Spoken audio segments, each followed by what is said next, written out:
Hello hi friends, welcome to my channel. ఇక్కడైతే ఈ పూరి అస్సలు పొంగుతలేదు, ఇది ఒకటే పొంగలేదు, రిమైనింగ్ పూరీలన్నీ బాగా మంచిగా వచ్చాయన్నమాట.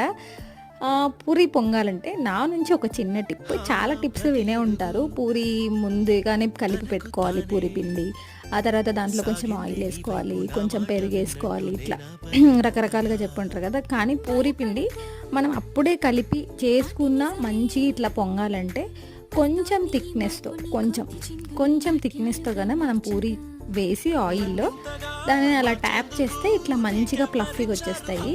పూరి కాంబినేషన్కి నేనైతే బొంబాయి చట్నీ చాలా తక్కువగా చేస్తాను. ఈరోజు ఎందుకో తినాలనిపించి చేస్తున్నాను. బయట అయితే మంచి వెదర్, ఫుల్ వర్షం పడుతుంది, చల్లగా గాలి వస్తుంది. ఈ వేడి వేడి పూరి బొంబాయి చట్నీ టేస్ట్ అయితే చాలా బాగుంది.